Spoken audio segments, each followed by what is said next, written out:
Bonjour à toutes et tous, bienvenue dans l'émission Danser sa vie sur ABC Talk, la première chaîne du bien-être et du développement personnel. Rétablir le lien entre notre corps et notre esprit nous permet-il de guérir? Quels sont les pouvoirs insoupçonnés de notre intuition, je dirais même de nos intuitions? Est-ce que les pratiques artistiques et la créativité peuvent nous aider à nous libérer? C'est à toutes ces questions que nous allons tenter de répondre avec mes deux invités, Élodie Leclerc, guide énergétique, danseuse libre et autrice, et Saverio Tomasella, psychanalyste, docteur en psychologie et écrivain. C'est parti pour un moment d'alchimie et de douceur avec Danser sa vie.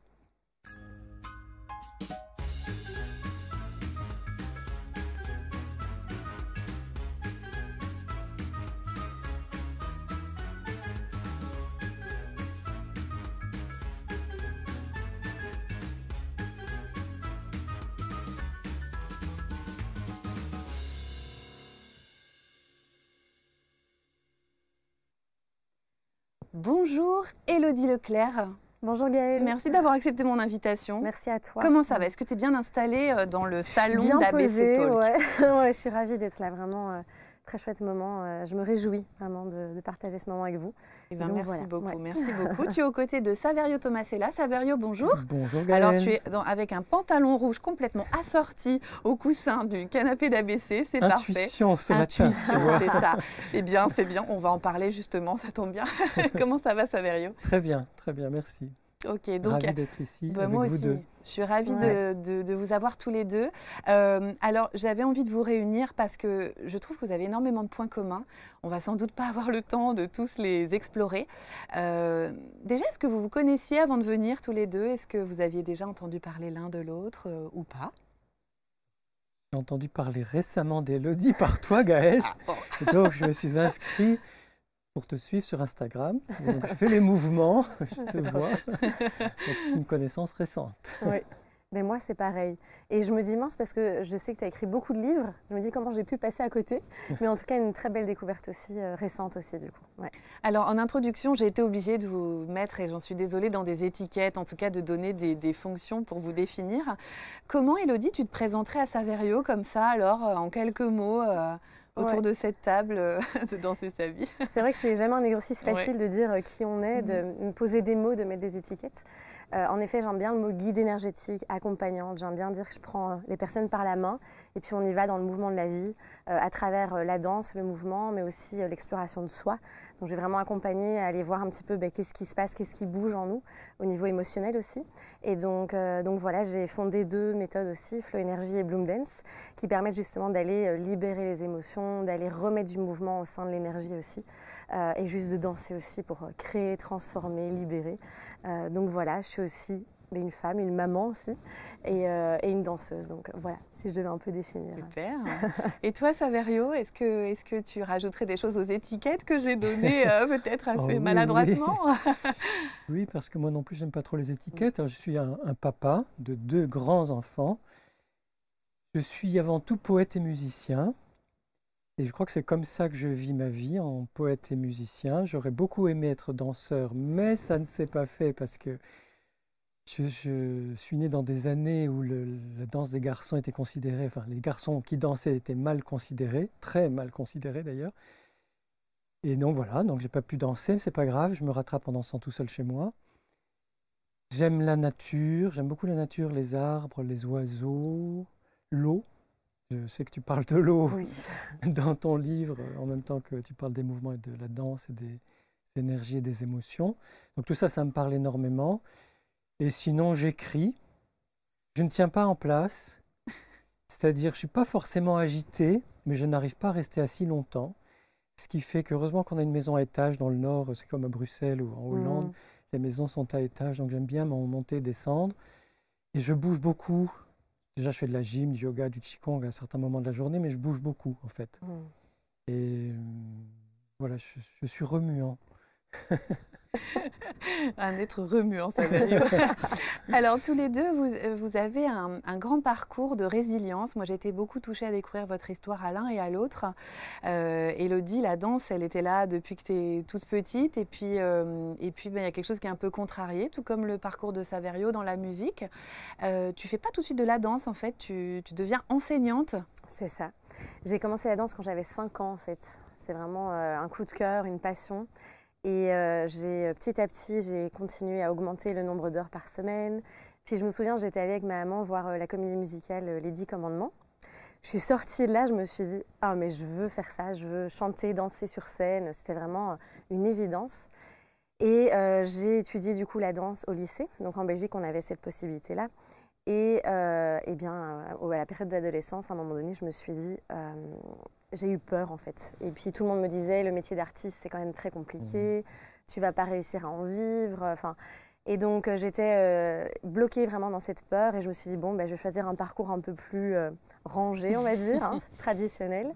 Et c'est vrai il y a toujours eu cette fibre de l'enseignement en moi. J'adore enseigner, j'adore transmettre. Et je me suis dit, bon, ben, pourquoi pas partir dans l'enseignement.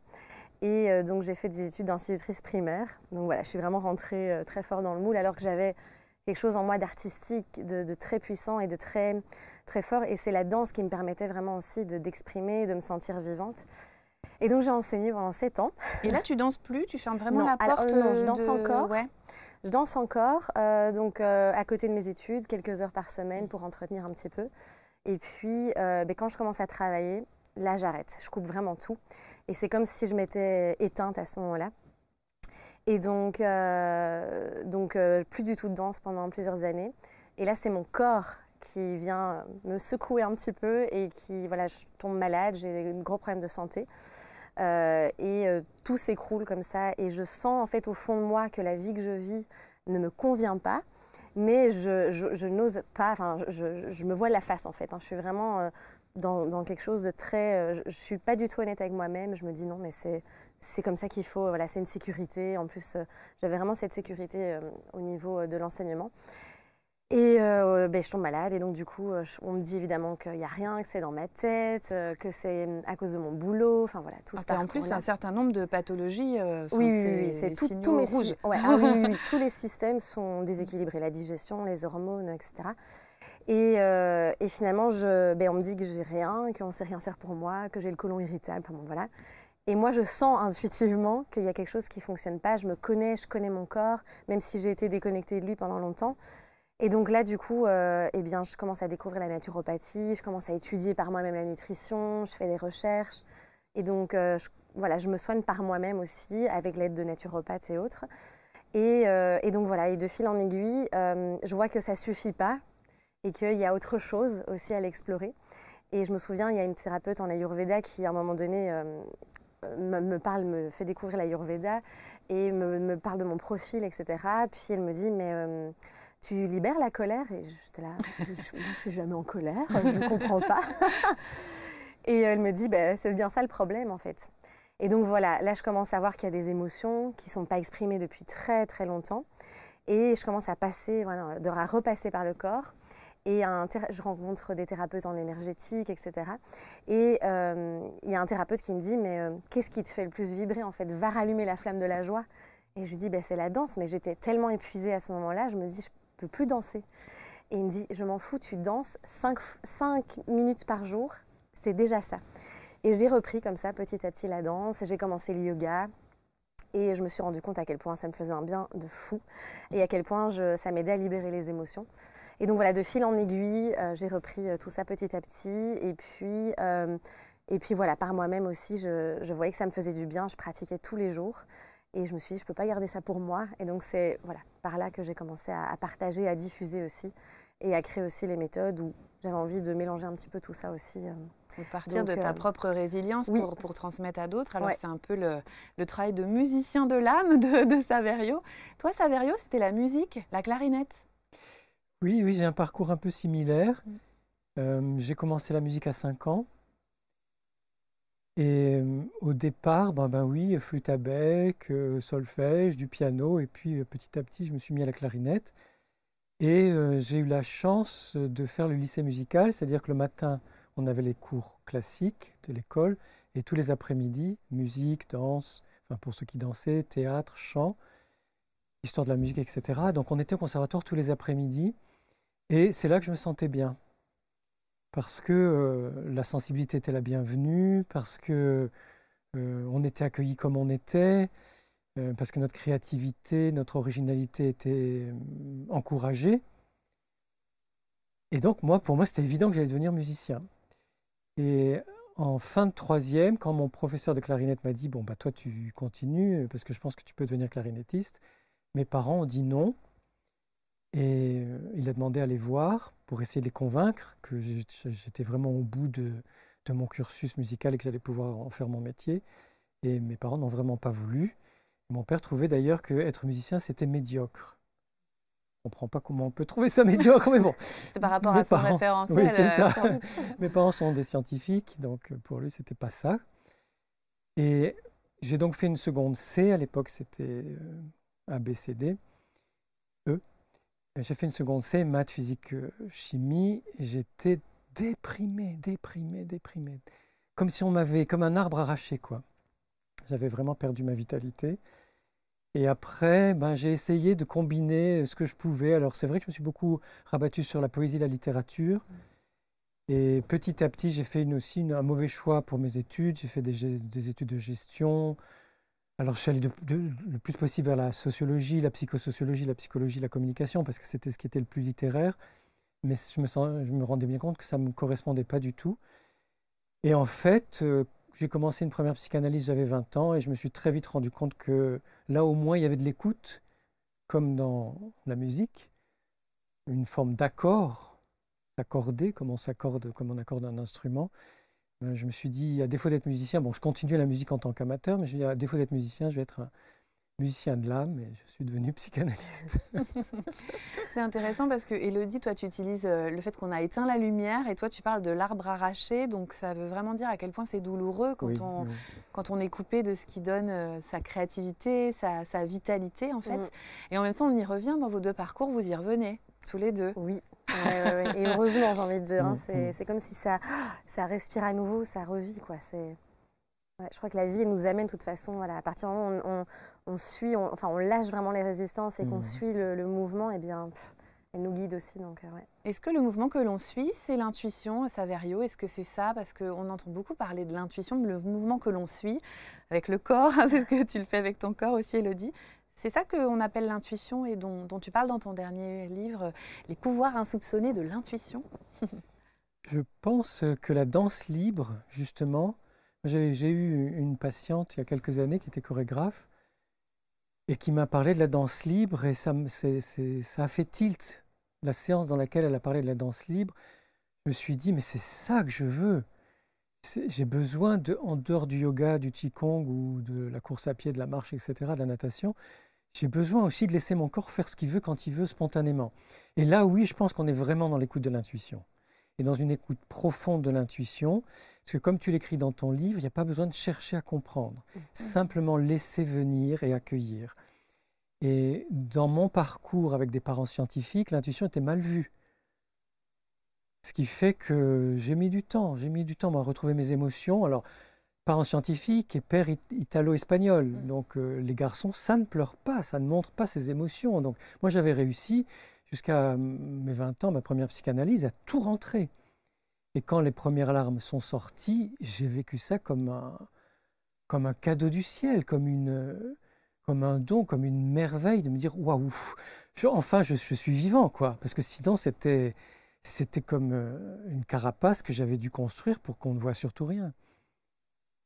Dans vos deux chemins, en fait, c'est le lien corps-esprit, je l'ai dit en préambule, comment on rétablit ce lien corps-esprit qui peut peut-être nous guérir. D'ailleurs, est-ce que ça peut guérir, Élodie, de rétablir le corps et l'esprit?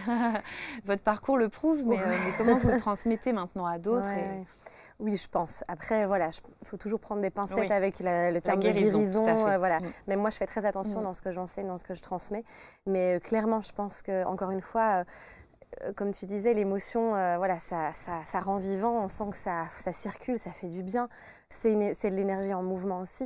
Et je pense que quand on n'a pas l'habitude d'exprimer les émotions, eh bien, tout ça va s'accumuler et on devient un peu une bombe à retardement aussi. Et c'est vrai que le corps, à un moment donné, il faut que ça sorte, tout simplement. Et je pense que, voilà, on parle aussi beaucoup aujourd'hui des traumas, de tout ce qui est imprégné, imprimé dans le corps aussi. Et je pense que plus on va se couper de ça, plus on va en effet accumuler. Et je pense que le mouvement, la danse et surtout voilà, la danse libre, de laisser faire le corps va permettre justement d'aller libérer tout ce qui est coincé finalement, cristallisé dans le corps. Donc oui, c'est assez puissant. Enfin, évidemment, voilà, je prêche pour ma chapelle, mais je veux dire, je pense qu'encore une fois, c'est une approche holistique. Il faut vraiment prendre tout en compte. Et parfois, enfin moi en tout cas dans mon parcours, je sais que il me manquait quelque chose et j'étais encore très... Et c'est vrai que moi j'ai une formation très académique aussi, danse classique, contemporaine, très structurée. Quand j'ai découvert la danse libre, je me suis dit mais j'arrivais pas à laisser faire au début, j'étais encore dans mes beaux mouvements, il fallait que ce soit beau, il fallait que ce soit technique. Et au fur et à mesure, plus on va laisser faire le corps, plus on va rentrer à l'intérieur de soi aussi et plus on se reconnecte aussi à son propre mouvement intérieur, à son intuition, à ses ressentis. Et je trouve que ça recrée un magnifique lien aussi de soi à soi. Je trouve que c'est vraiment un bel outil pour ça. Oui, complètement. Ouais. Moi, quand je t'ai rencontrée, Saverio, j'ai été étonnée de me dire qu'un psychanalyste était aussi intéressé par la présence du corps, parce que dans ma représentation, mais peut-être qu'elle peut être partagée par d'autres, je ne sais pas, le psychanalyste, il n'y avait pas trop la place du corps dans la psychanalyse. Est-ce que tu peux me donner ton témoignage, enfin nous donner justement ton expérience? Alors c'est très important et ça permet de justement faire ce lien entre le corps et l'esprit parce que pour moi, comme le dit Élodie, c'est holistique, c'est global. Pour moi, on ne peut pas couper le corps, l'âme, le cœur, l'esprit, et les énergies et tout ce qui est subtil. Tout ça, c'est un ensemble entier. C'est ça l'intégrité, et ça résonne dans toutes ces dimensions-là. Voilà, ce sont des dimensions qui vont ensemble, qui sont une espèce d'unité, d'une harmonie, et tout va ensemble. Et si on perd le contact avec une de ces dimensions, il y a quelque chose qui ne va pas chez l'être, et ça donne des maladies psychiques ou physiques. Donc, ce qui fait que très tôt, j'ai senti, alors donc j'ai continué à faire de la musique et du théâtre, du chant, quand j'étais jeune adulte, et quand j'ai senti que j'avais besoin de me lancer dans une psychanalyse parce qu'il y avait des choses qui n'allaient pas dans ma vie, j'ai essayé plusieurs psychanalystes, et j'ai bien vu que certains étaient uniquement perchés dans le cortex rationnel, dans leur front, avec des raisonnements logiques, mais rien du tout du côté des émotions, des sensations du corps, du mouvement, de l'énergie, rien. Donc c'est bien une réalité. C'est une réalité, et pour moi c'est une réalité qui est grave. J'ai eu la chance, parce que j'en ai essayé un certain nombre, de trouver une femme qui, elle, était vraiment dans son corps.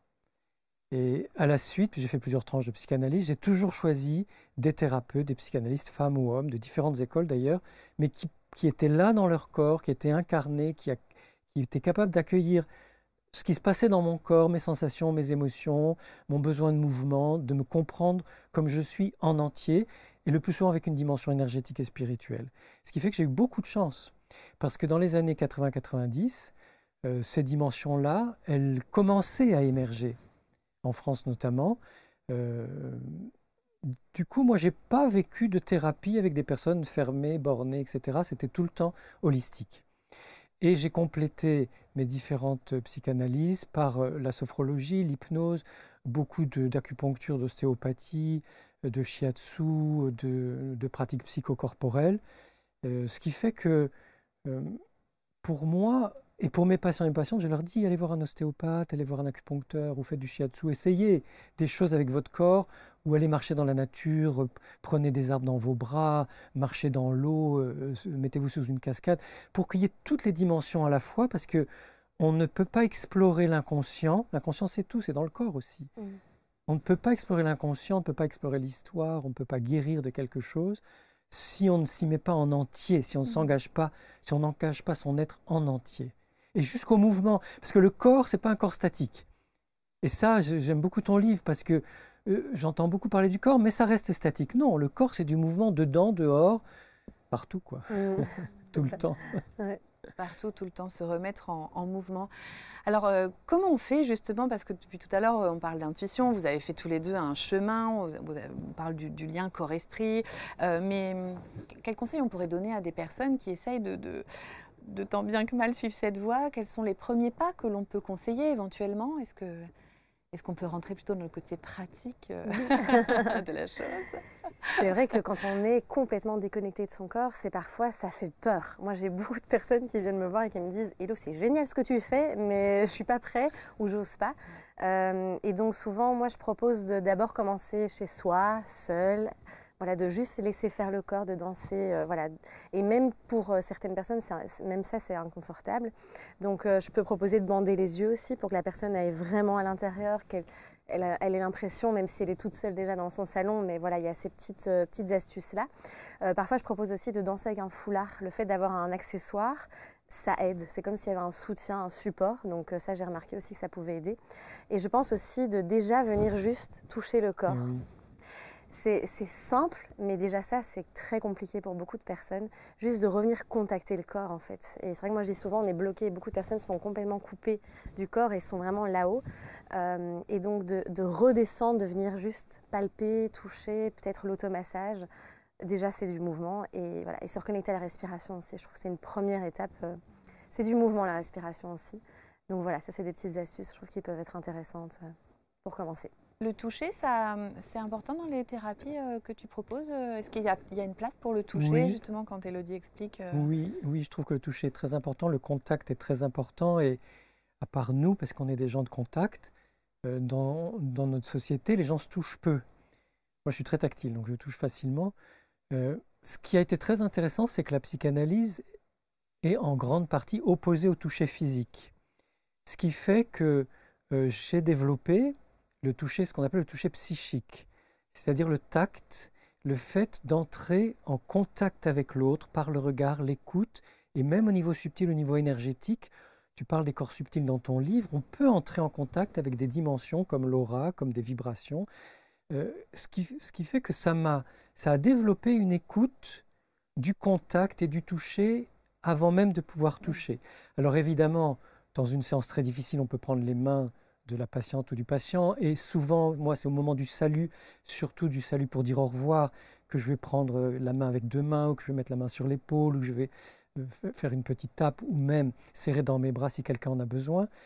Mais je crois que le fait d'avoir dû développer cette attention au contact non directement physique, ça m'a permis après aussi d'être plus fin, je crois, dans le contact physique. Et maintenant, j'utilise beaucoup ce qu'on appelle la somatic experiencing, qui est une méthode anglo-saxonne qui permet de guérir profondément des traumatismes, puisqu'on va soigner le système nerveux autonome. Et là, il y a beaucoup d'autocontact, beaucoup. C'est-à-dire qu'on montre des mouvements, alors on fait bouger le patient et la patiente, mais il y a aussi des moments où on se touche, on pose les mains, je sais que tu le dis dans ton livre, hein, de poser les mains sur les endroits où il y a une émotion qui résonne ou une douleur, etc. Et je pense que c'est très important de réintroduire ces réalités du contact avec soi-même et avec les autres, et du plaisir avec soi-même et avec les autres, parce que contact et plaisir sont entachés de tabous, même si on est dans une société qui apparemment s'est libérée sexuellement. Du côté du plaisir, de tous les plaisirs et du contact, du toucher, c'est pas encore complètement libre. Oui, puis il y a peut-être ces années Covid qui ont donné un coup d'arrêt au toucher. Tu parlais de saluer les patients, c'est difficile maintenant de le faire, de serrer même une main. Moi, j'ai toujours continué, même pendant le Covid. Bon. Donc on peut continuer. Oui.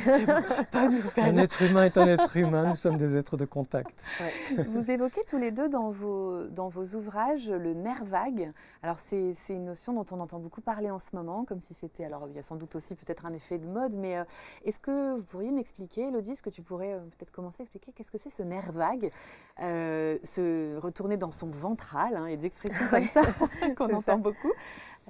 Oui, ben, en fait, c'est le nerf le plus long, on va dire, qu'on a dans le corps humain et qui va vraiment connecter, on va dire, le cérébral avec tous les différents autres organes. Et c'est vrai qu'on dit souvent, il y a la connexion des deux cerveaux, hein, avec l'intestin aussi. Et donc, c'est là, en tout cas, moi, je trouve c'est intéressant de voir la connexion avec notre état d'être et les émotions. Voilà, on dit souvent aussi que le ventre, c'est le carrefour émotionnel, hein. Et c'est vrai que ce nerf vague, je pense qu'on en parle de plus en plus parce qu'on voit l'importance d'en prendre soin aussi pour justement, encore une fois, connecter le physique avec le côté plus psychique, plus émotionnel aussi. Et donc voilà, et le mouvement en effet peut aider aussi, hein. Il y a des mouvements bien spécifiques aussi pour venir, voilà, j'aime bien, je vois cette image, je vois le nerf vague qui ondule, hein, encore une fois, mais pour venir fluidifier et venir aussi faire en sorte que les connexions se fassent aussi au niveau cérébral et au niveau du reste du corps. Et donc voilà, ça a un impact sur l'immunité aussi, sur plein d'autres choses. Donc voilà. Ça veut dire quoi, Saverio, être dans son ventral alors? Parce que Alors, j'aimerais bien comprendre là. en fait, ça vient de la neurobiologie et notamment de la théorie polyvagale qui nous apprend que, contrairement à ce qu'on pensait, c'est pas le maximum, enfin le plus grand nombre d'informations qui traversent le corps ne vont pas dans le sens du cerveau vers le ventre, mais vont dans le sens du ventre et notamment des intestins vers le cerveau. Comme tu le disais, le nerf vague, c'est le nerf le plus long, mais c'est aussi un quadrillage, c'est comme une toile d'araignée, il est extrêmement ramifié. Et il fait partie, ce nerf vague ventral, puisqu'il y a aussi le nerf vague dorsal, le nerf vague ventral fait partie du système parasympathique, celui qui nous permet de calmer le stress. Donc le système orthosympathique va nous permettre de rejeter ce qui nous gêne, de combattre ce qui est dangereux pour nous ou de le fuir si c'est vraiment trop dangereux. Et quand vraiment on est en menace de mourir ou on est dans un système de survie, c'est le nerf vague dorsal qui se met en activité et qui nous fige. Le nerf vague ventral, lui, au contraire, c'est le nerf du mouvement, de la fluidité, de la confiance, de la relation à l'autre. Et on a besoin que ce nerf vague ventral soit activé pour pouvoir être bien, dans le bien-être et dans la relation, la communication, etc. D'où l'importance de savoir comment l'activer. Il y a toutes sortes de mouvements qui permettent de le faire, mais aussi la qualité de la relation. Je suis bien avec vous, mon nerf vague ventral est bien activé, merci.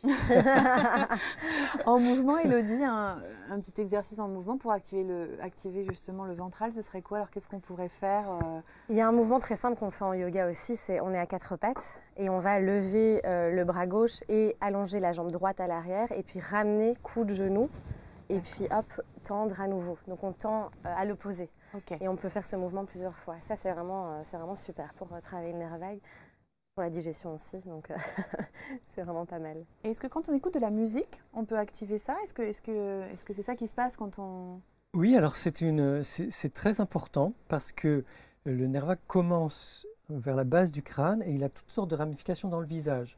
Ce qui fait que toutes nos expressions faciales sont liées au nerf vague, notamment ventral.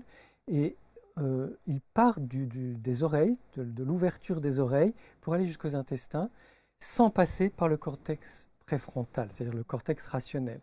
Ce qui fait que quand on écoute de la musique, ça vient directement activer notre nerf vague ventral, nous donner envie de danser d'ailleurs, s'il y a du rythme, ou nous émouvoir, parce que justement, il n'y a pas ce filtre cérébral ou intellectuel qui nous empêcherait d'être directement touché par la musique.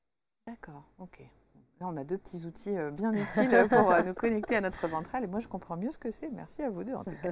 Je voudrais, maintenant qu'on parle de l'intuition, pareil, il y a des mots dont on entend beaucoup parler, mais des intuitions même, peut-être.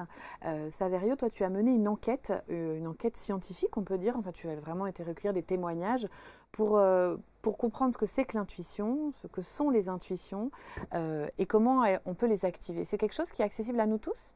Oui, l'intuition fait partie de l'être humain depuis sa conception, ou en tout cas depuis que l'embryon est suffisamment, ou le fœtus est suffisamment développé pour avoir des perceptions dans le ventre de sa maman, in utero. Donc c'est quelque chose qui existe chez tout être humain, et même chez les animaux d'ailleurs. La difficulté dans les civilisations rationnelles ou intellectuelles, c'est d'écouter nos intuitions, parce qu'en fait, on a des intuitions tout le temps. Et les intuitions passent par le corps, sauf quand c'est vraiment une vision, un rêve prémonitoire, de la télépathie. Encore que même la télépathie, ça peut passer par certains ressentis dans le corps. Mais le plus souvent, nos intuitions, elles vont passer par une aise ou un malaise. Une aise parce que c'est bon pour nous, un malaise parce que ça n'est pas bon pour nous. Et que si on est le plus possible à l'écoute de ce qui nous fait du bien, de ce qui ne nous fait pas du bien, de ce qui nous détend, de ce qui nous tend, de ce qui nous réchauffe, de ce qui nous refroidit, de ce qui nous fluidifie, de ce qui nous fige, justement dans ces énergies qui circulent ou qui ne circulent pas, eh bien, plus j'écoute finement mes intuitions, tu as raison de dire que ce sont des intuitions, mieux je me porte, à la fois du point de vue psychique, mais aussi du point de vue physique. Je faisais aussi référence à des intuitions parce que dans ton livre, tu proposes une classification. Il y en a de plusieurs types en fait. Est-ce que tu veux bien revenir là-dessus? Alors justement, l'enquête que j'ai faite, elle est auprès de personnes comme toi et moi et auprès de scientifiques, parce que j'ai voulu croiser les deux. Et les scientifiques, eux, définissent 4 formes d'intuition. La première, c'est l'intuition mémorielle, c'est-à-dire dans toutes les situations, nous avons la mémoire de ce que nous avons fait pour nous débrouiller au mieux dans ces situations-là.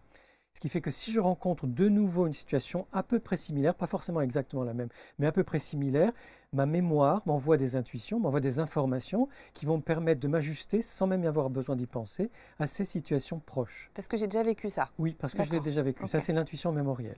Après, il y a l'intuition inconsciente. Par exemple, là, il n'y a pas, dans ce très beau studio, il n'y a pas d'ouverture sur l'extérieur. C'est vrai. Et je sens qu'il pleut, par exemple, ou qu'il y a du vent ou quelque chose. Je ne peux pas l'entendre, je ne peux pas le voir, et en sortant tout à l'heure, on se rend compte qu'effectivement, bon là c'est un exemple que je donne pour expliquer. Non, je veux pas qu'il pleuve quand on sort. Il ne pleut pas, c'est juste dans l'exemple. Mais en tout cas, on a des intuitions de quelque chose qui se passe alors qu'on ne le sent pas, qu'on ne l'entend pas et qu'on n'a pas d'informations sensorielles par rapport à ça. C'est l'intuition inconsciente qui peut donner naissance à des... Quand on sent des choses qui se passent, quelqu'un qui nous regarde par exemple, derrière, on ne peut pas le voir. On est dans le train ou dans le métro, quelqu'un nous regarde, on se retourne, on se rend compte qu'on est regardé. Ou alors, notre enfant, notre ami, un conjoint va nous appeler, on pense à une personne proche, pardon, et cette personne nous appelle. Ou alors, au contraire, on appelle quelqu'un qui dit « Ah tiens, justement, je pensais à toi ». Ça, c'est l'intuition inconsciente. Il y a l'intuition métacognitive qui concerne surtout les artistes et les chercheurs qui sont dans une recherche ou la création d'une œuvre, laissent tomber leur recherche ou leur œuvre, et en se promenant, en nageant, en prenant leur douche, en faisant une sieste, pof, ont la représentation ou l'idée qui répond exactement à une énigme ou une impasse dans laquelle ils étaient. Et ça vient vraiment comme ça. C'est Eureka, quoi. C'est Eureka. Einstein. Voilà, exactement. Einstein fonctionnait beaucoup avec ses intuitions. Et la dernière forme d'intuition, quatrième forme, ce sont les prémonitions, les présages, les pressentiments, les rêves prémonitoires, et tout ce qui nous informe hors temps et hors espace de certaines informations qui viennent du passé ou de l'avenir. Voilà, on ne sait pas comment, mais on a une information. Ça vous parle, ça, Élodie, par rapport à la danse, ces différents types d'intuition? Est-ce qu'il y a des mouvements qui connectent aussi peut-être l'une et l'autre différemment? Je ne sais pas. Non, mais c'est vrai que c'est intéressant. En lisant le livre, j'ai découvert ces différents types d'intuition que je ne connaissais pas du tout. Et j'ai trouvé ça très intéressant. En effet, on pourrait aller associer peut-être des mouvements autres par rapport à tout ça. Mais en tout cas, ça me parle bien. Voilà, je regarde l'oracle et je me dis, mais moi, j'ai vraiment eu J'étais en train de faire la vaisselle, je me souviens. Et puis, j'ai eu cette idée d'oracle. Et puis, j'ai eu, j'ai eu Justine qui m'est venue pour les illustrations. Et je me dis, c'est vraiment assez incroyable quand on est vraiment à l'écoute de tout ce qu'on reçoit comme information. Moi, je trouve ça fascinant, en fait.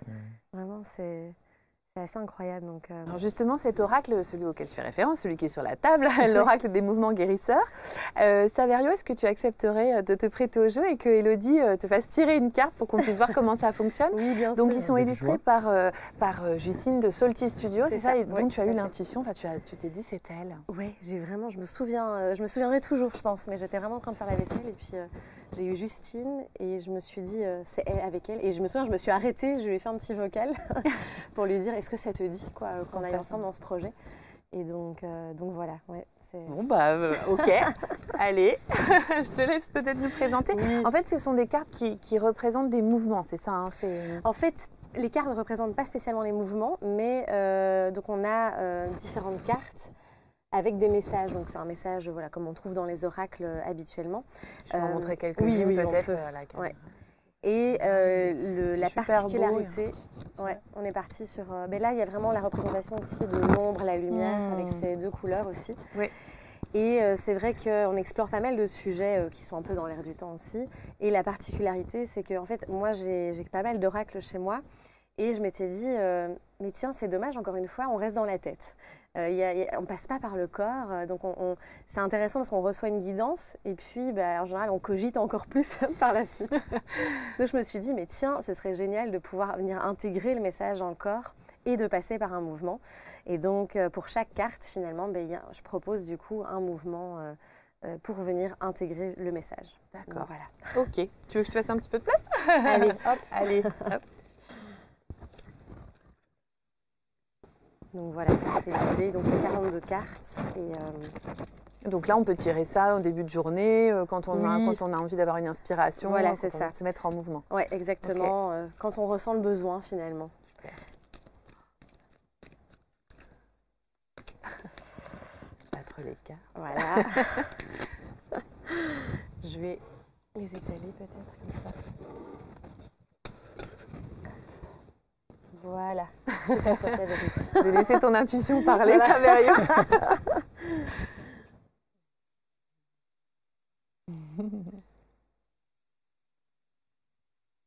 Senti quelque chose par là.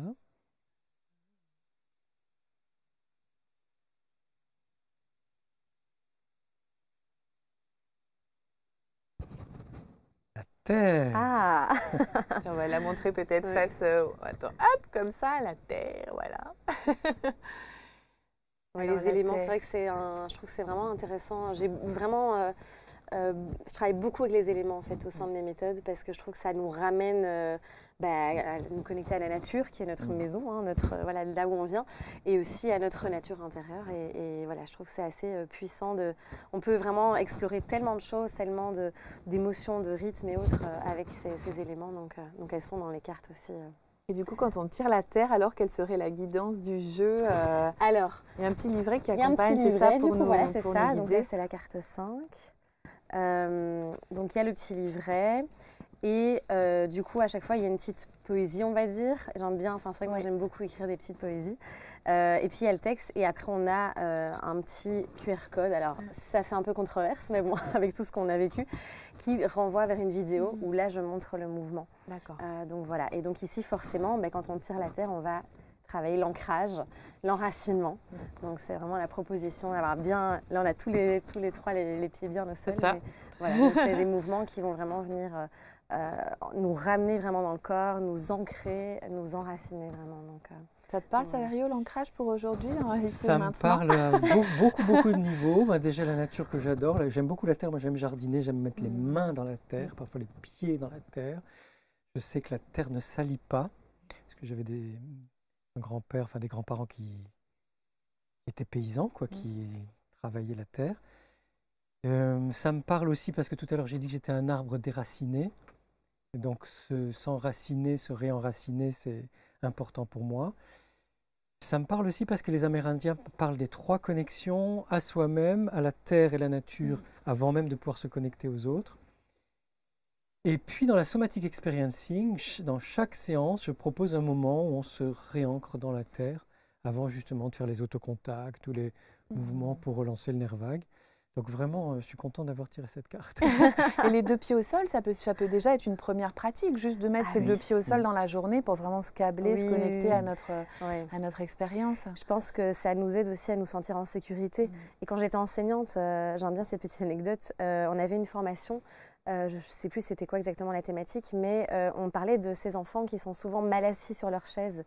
Et en fait, la personne qui est venue proposer la formation nous disait mais c'est parce qu'en fait, comme ils sont parfois trop petits par rapport aux chaises et aux bancs, eh bien, il y a une sorte d'insécurité en fait. Et c'est vrai qu'on pourrait le tester nous-mêmes quand on est assis, les pieds en l'air, au bout d'un moment. On n'arrive plus, on a besoin du contact au sol. Et donc, à ce moment-là, on avait proposé aux enfants de mettre un petit escabeau sous le banc pour pouvoir mettre les pieds. Et en effet, ils étaient du coup bien assis. Et ça leur permettait de s'ancrer aussi, de se rassurer.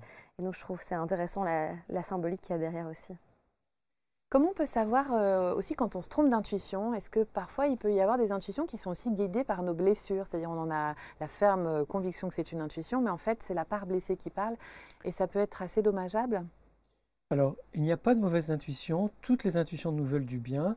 En revanche, comme tu dis, nous pouvons croire avoir une intuition et c'est notre mémoire traumatique ou ce que nous avons construit comme défense ou protection après par rapport à des douleurs ou des souffrances ou des moments difficiles de notre vie. C'est ça qui vient faire écran dans une situation et on est dans ce qu'on va appeler une projection de quelque chose de déjà vécu ou d'une façon de voir qui est un schéma plutôt que dans l'intuition. Néanmoins, nous n'avons pas, nous les humains, pas d'autre possibilité que de nous tromper pour pouvoir nous rendre compte que ça n'était pas une intuition. Donc si je crois que j'ai l'intuition que telle personne ne me convient pas, que telle situation est pas bonne pour moi, que tel travail, je vais dire, ah tiens, j'ai une intuition, je vais la suivre et me rendre compte que finalement, j'avais imaginé quelque chose qui n'était pas vrai. Et c'est seulement par cette expérience, cet apprentissage par l'expérience, que petit à petit, je peux être de plus en plus à l'écoute de mes vraies intuitions, parce que je me suis trompé. Donc c'est important de se tromper, en fait, Ouais. beaucoup dans sa vie. C'est pas un échec, quoi. Ben non, c'est un apprentissage à chaque fois. En revanche, il y a des intuitions qui vont sonner juste. L'intuition qui sonne juste et que j'écoute, c'est tout de suite. Comme disent les médiums, j'ai une amie qui est médium, elle me dit c'est l'information qui vient tout de suite. Parce que celle qui vient juste après, elle vient du mental. Mm. Ou d'autres choses, mais c'est pas l'intuition. Donc c'est quelque chose de fin, de ténu, qui est très rapide, qui ne va pas forcément s'installer. Alors il y a des intuitions qui s'installent dans le corps par le biais de mots, de maladies, etc. Parce que là, notre être profond nous dit attention, tu ne vas pas sur le bon chemin ou ce que tu fais n'est pas bon pour toi. Mais le plus souvent, c'est rapide et c'est avant même qu'on ait pu y penser. Il n'y a pas de justification, il n'y a pas de logique, il n'y a pas de... C'est une information brute, c'est une connaissance nue, l'intuition. Est-ce que ça se muscle, du coup, l'intuition? Est-ce que ça voudrait dire que plus on pratique, plus on peut être sûr que c'est une intuition qui est juste pour nous? Alors, pour moi, qui fais de la musculation le matin, je ne trouve pas que ce soit pareil. Les muscles et l'intuition, c'est pas pareil, non. Mm. Mais ça s'écoute, ça se pratique, ça s'apprivoise, on laisse de l'espace, on fait... C'est un compagnonnage, quelque chose qui vient de notre âme ou de notre cœur. Donc plus on est en contact avec l'âme et le cœur et l'âme sont liés de toute façon, plus on est en contact avec le subtil, plus on reçoit ces informations-là. Ok. Tu parlais tout à l'heure de la médiumnité. Alors ça, c'est vrai que ça peut être des fois des raccourcis, l'intuition, médiumnité, enfin surtout des confusions. Et je crois que j'ai entendu une interview de toi où tu expliquais le lien entre la médiumnité et l'amour, en fait. C'est-à-dire que d'être sûr que cette guidance, elle soit toujours dans l'ouverture, dans le lien à l'amour. Est-ce que tu pourrais préciser ça? Parce que je pense que parfois il y a des confusions. Oui, oui. Et la confusion, elle est facile à faire parce que la médiumnité, c'est une des formes de l'intuition. Probablement une forme, c'est la forme la plus irrationnelle de l'intuition, mais c'est tout de même une forme de l'intuition. Et alors, je faisais référence au collège Arthur Findlay en Grande-Bretagne, qui est un centre de formation pour devenir médium. C'est un centre international qui est reconnu. Il y a une école pour devenir oui, médium. oui, et qui est très sérieuse. Ouais. Et c'est sur 5 ans. Et qui a une éthique. Et cette éthique, c'est que donc ils font des exercices comme ça pour capter des informations. Et c'est surtout par rapport aux défunts. Donc c'est une médiumnité qui est surtout au service des personnes qui sont en deuil pour pouvoir recevoir des messages de personnes qui sont parties et dont elles ont besoin voilà, elles ont besoin d'être sûres que leur papa, leur maman, leur enfant, leur conjoint ou un ami, une amie va bien. Et en fait, ce qui guide cette pratique de la médiumnité, c'est que c'est toujours pour le bien de la personne à qui on parle et pour le bien de l'humanité. C'est toujours quelque chose qui va les aider et c'est tout le temps dans la dimension de la lumière, de la paix, de l'amour. C'est-à-dire qu'on ne cherche pas à se connecter à des dimensions bizarres, particulières.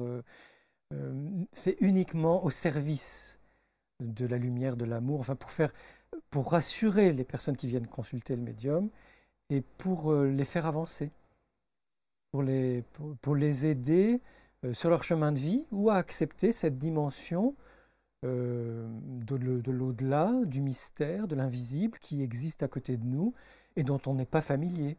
Donc le médium n'est qu'un passeur, n'est qu'une transition, n'est qu'un médiateur entre deux mondes finalement, pour le bien de tout le monde. Ça évite la toute-puissance. Ça évite la toute-puissance et ça évite de faire des bêtises ou de dire des bêtises. On parlait des dimensions, de l'invisible. Est-ce que danser, c'est une façon de nous connecter à plus grand que soi, à d'autres dimensions? Comment tu le vis dans ta pratique de danseuse libre? Oui, moi clairement, je pense que c'est vraiment un super outil pour ça et de se connecter, voilà, on peut l'appeler comme on veut, hein, l'univers, la source, peu importe, mais à soi surtout aussi. Et c'est vrai que je pense, en tout cas, moi je sais que quand je danse, ça m'arrive parfois certains jours d'accumuler les jours où je danse pas.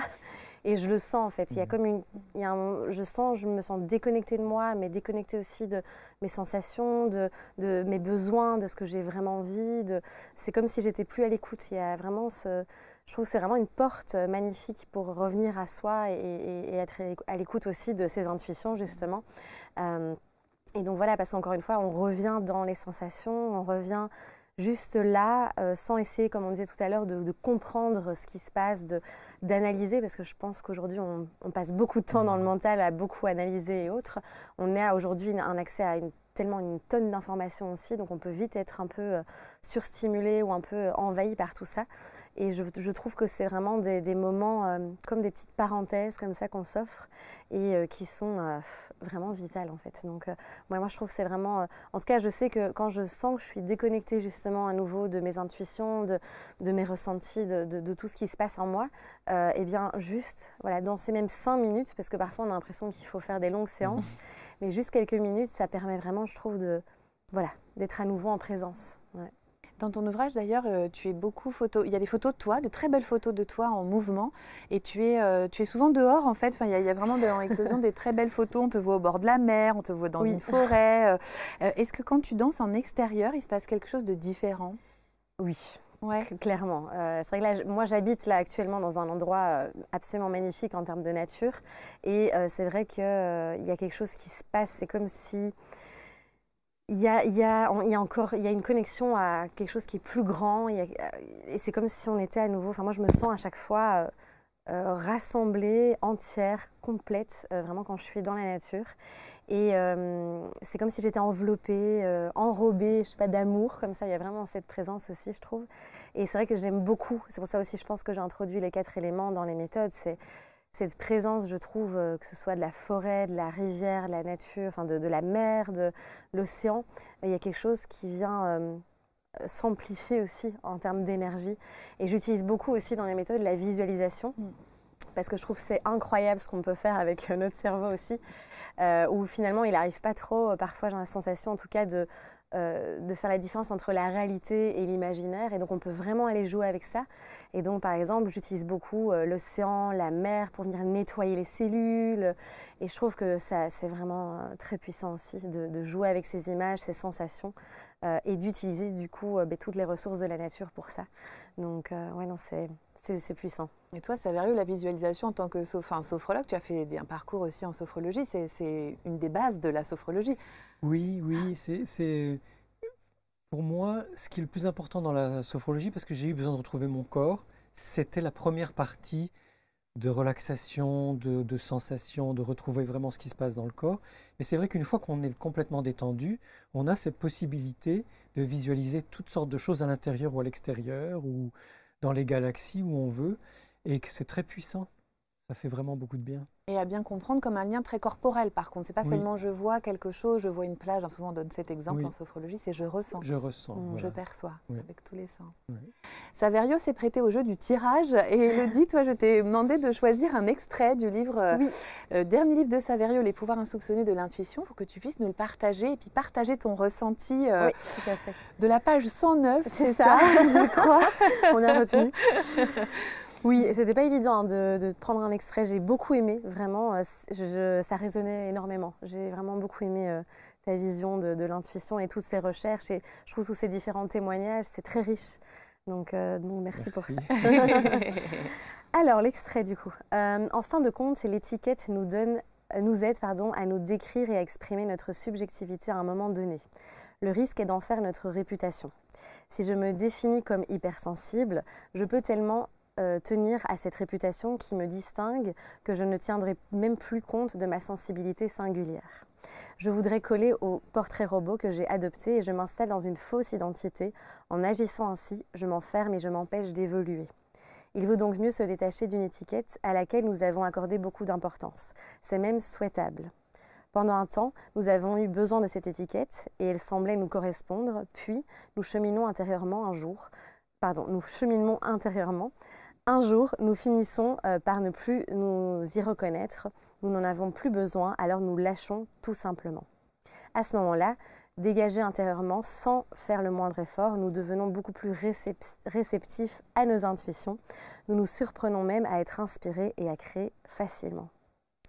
J'aimais beaucoup cet extrait qui me parle et j'aime beaucoup parce que c'est vrai que j'en parle beaucoup aussi dans mes accompagnements et tout ça, le fait de se détacher des étiquettes. Et je trouve que aujourd'hui, il y a à la fois ce côté où on se détache et à la fois, il y a beaucoup d'étiquettes qu'on essaye de trouver. Alors, je pense qu'il y a aussi toujours une recherche peut-être d'appartenance aussi derrière tout ça. Mais j'aime beaucoup le fait de venir peut-être s'observer un peu en hauteur. Moi, j'aime bien dire souvent, on monte dans son petit hélicoptère et on observe un petit peu. Parce que je trouve qu'on a tendance à se raconter beaucoup d'histoires, à se mettre beaucoup d'étiquettes. Moi, je sais aussi que je suis encore très attentive à ça aujourd'hui. Et je trouve que quand on arrive à s'en détacher, eh bien, en effet, on vient se reconnecter encore une fois à ce qui compte vraiment et à qui nous sommes dans notre essence, en fait.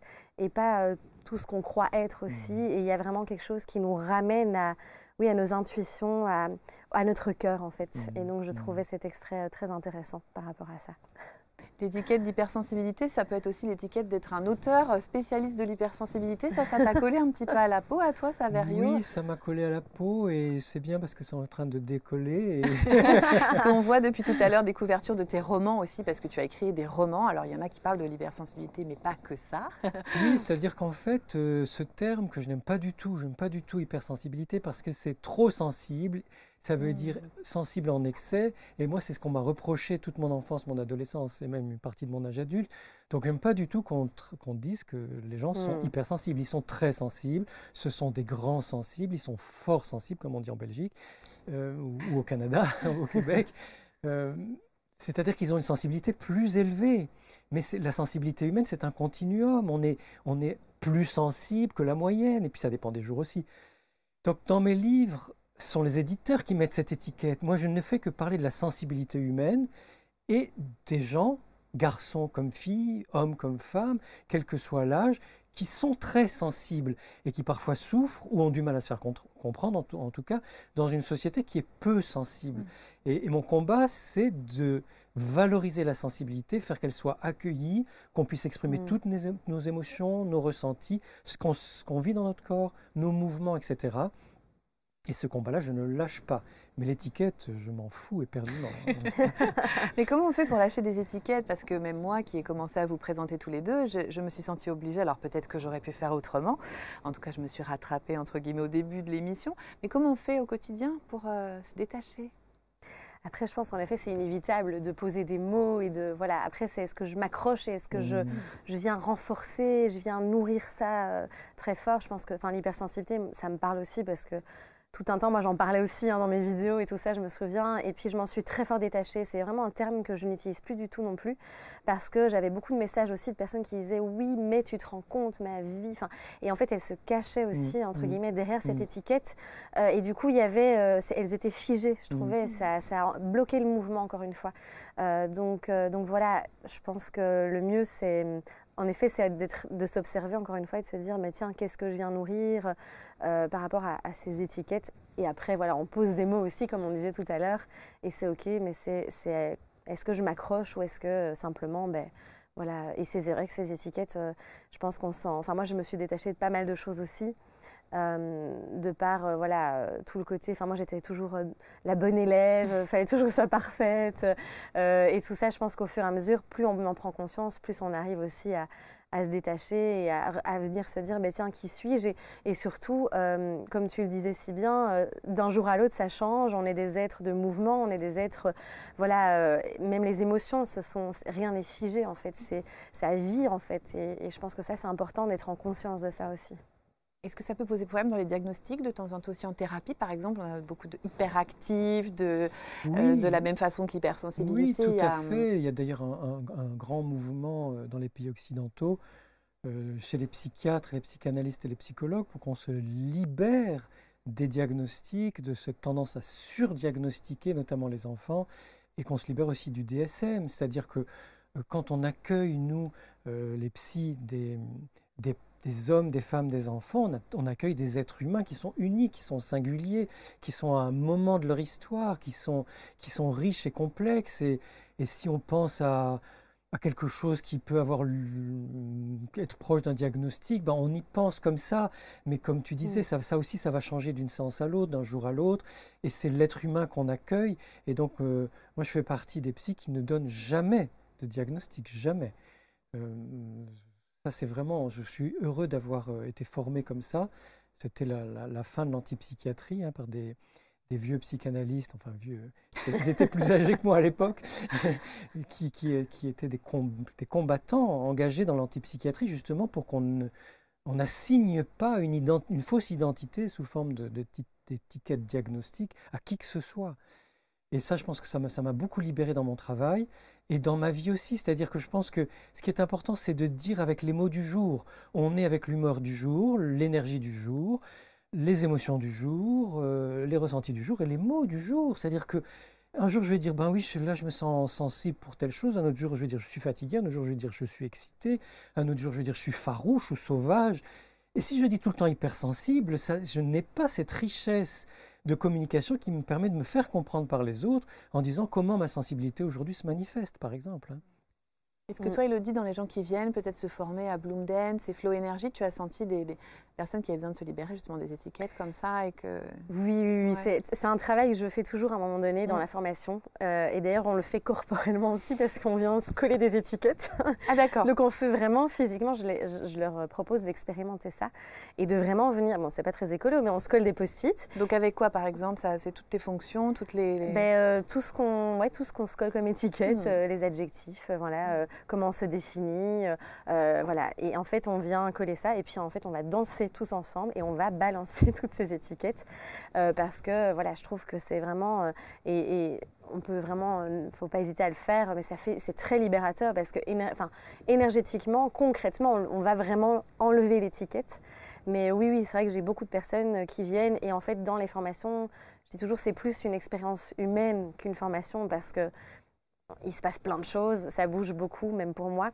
Et du coup, on commence toujours les journées par un cercle de partage, par des échanges. Et donc, il y a beaucoup de choses qui sont déposées, qui sont libérées aussi. Et c'est vrai que souvent, on peut entendre dans les discours, on voit les histoires qui sont bien ancrées, les étiquettes qui sont bien là. Et c'est intéressant, du coup, d'amener avec beaucoup de douceur, évidemment. Tiens, comment est-ce qu'on pourrait voir les choses différemment? Comment est-ce que je peux changer de perception?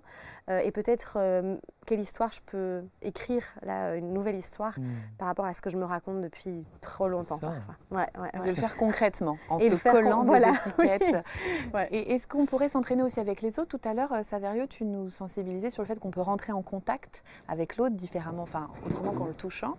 Est-ce qu'on pourrait s'entraîner à nous-mêmes ne pas donner des étiquettes sur les autres pour prendre ce recul? Bien sûr, c'est-à-dire que quand je vous écoute, depuis tout à l'heure, il m'est venu aucune étiquette. C'est-à-dire que... Oui, non, mais et puis ouvre pour moi aussi, ouvre pour vous, mais ouvre pour moi aussi. C'est-à-dire que on est là dans la richesse d'un échange humain qui est un échange qui émerge, quelque chose qui est en train de se créer. Et si dans mon écoute et ma parole, je suis tout le temps en train d'inventer, de créer, de laisser émerger ce qui vient là dans l'instant, je ne peux pas mettre d'étiquette sur les autres. Je suis dans la surprise, surprise après surprise. Tiens, elle a dit ça, tiens, elle a dit ça. Comment ça résonne en moi? Et ça va... Finalement, si je laisse ces surprises résonner en moi, je n'ai même pas le temps.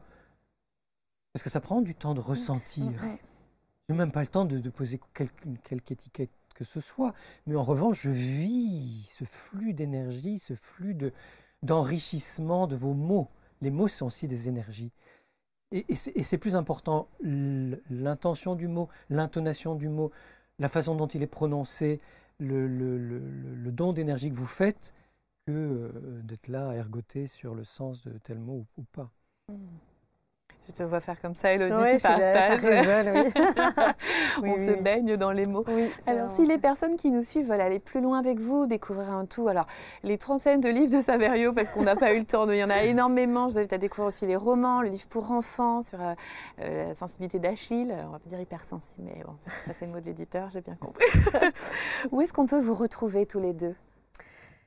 Eh bien, moi, c'est vrai que je travaille principalement en ligne pour le moment. J'aimerais beaucoup plus développer, revenir au contact humain. Donc là, il y a pas mal d'événements là, cette année aussi à Paris, à Lyon. Il y a une retraite aussi dans le Verdon au mois de septembre. Là, c'est pour le contact, voilà, pour venir vivre justement par le corps et explorer plein de choses. Et sinon, sur les réseaux sociaux, évidemment, dans mon podcast aussi qui s'appelle Mouvement Intérieur et sur la chaîne YouTube. Voilà, pas mal et tu as un site internet, oui, elodieleclerc.com, voilà, très facile à trouver. Ouais, et toi, Saverio, un petit peu sur les réseaux Alors, moi, je suis un ours. J'adore On a les dit pas ours. d'étiquette. Oui, enfin, bon, voilà, je suis un animal sauvage, peu importe lequel. J'aime bien être tranquille, donc je suis peu sur les réseaux sociaux. J'y vais de temps en temps, alors sur Instagram ou LinkedIn, mais je ne suis pas vraiment beaucoup, pas beaucoup sur YouTube non plus. Donc c'est pas très facile de me trouver. Heureusement, il y a les livres et puis voilà, ton émission, merci. Et tu partages beaucoup ton expérience aussi dans des podcasts. Oui, voilà, dans les podcasts, j'aime bien le format podcast et puis j'anime des ateliers dans le nord de la France ou en Belgique aussi, voilà. Donc on peut me trouver de temps en temps. En tout cas, je vous remercie infiniment tous les deux d'avoir accepté mon invitation, de partager toute cette richesse, de nous donner aussi l'élan d'être résilients, de nous mettre en mouvement au quotidien, de nous baigner de nos mots et de nos énergies. N'hésitez pas, vous qui nous suivez, à partager. Alors, si vous faites les pratiques de l'étiquette, je suis très curieuse que vous nous envoyez les vidéos. Merci pour votre soutien. C'est vraiment très touchant de savoir que vous êtes là. Merci à toute l'équipe d'ABC, qu'elle soit artistique ou technique, pour la magnifique réalisation de cette émission. Je vous retrouve très bientôt à nouveau pour danser votre vie. Ciao!